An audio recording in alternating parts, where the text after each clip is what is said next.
السلام علیکم دوستو، جب نہر جاری ہو گئی اور انگریز نے لائلپور شہر بسایا تو ملک بھر میں اعلان ہوا کہ جس کسی کو بھی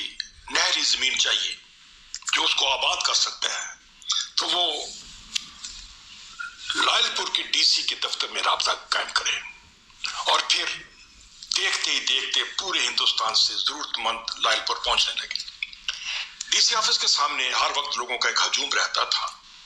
جس سے نمٹنے کے لیے انگریز ڈی سی نے ایک کالونی آفیسر سید فضل شاہ کی ڈیوٹی لگائی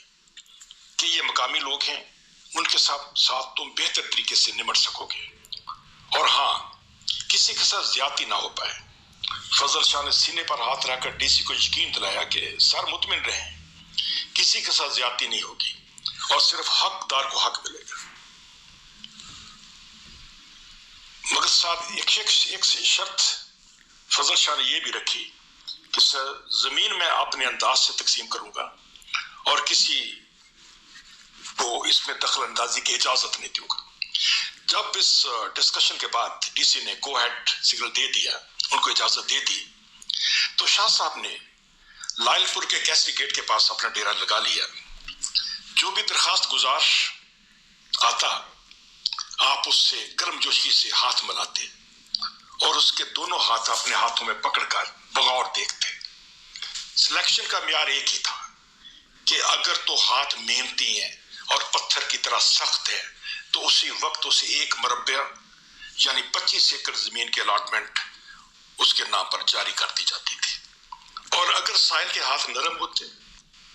تو آپ اسے پیار سے سمجھاتے اور کہتے کہ بھائی یہ کام تمہارے کرنے کا نہیں ہے، تم اس میں کامیاب نہیں ہو سکتے، جاؤ کچھ اور کر لو۔ بہت سفارشیں آتی تھی، شاہ صاحب کو دباؤ میں لانے کی بہت کوشش کی گئی، مگر شاہ صاحب ڈٹے رہے۔ انہوں نے اپنے سلیکشن کا جو معیار تھا، جو فارمولا تھا، اس کو نہیں بدلا، کیونکہ افسران بالا اور انگریز ڈپٹی کمشنر ان کی اس طریقہ کار سے بہت مطمئن تھا۔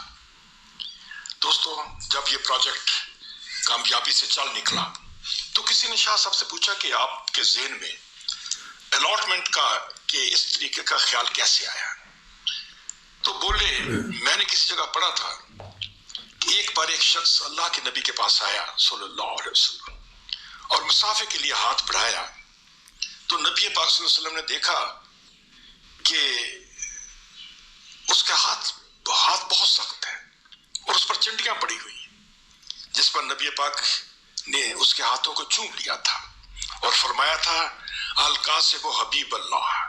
جس کا مطلب یہ ہے کہ محنتی آدمی اللہ کا دوست ہوتا ہے۔ فضل شاہ نے جب فضل شاہ یہ بیان کر رہے تھے تو ان کی آنکھوں میں آنسو تھے۔ دوستو، اب تو بہت وقت بیت گیا،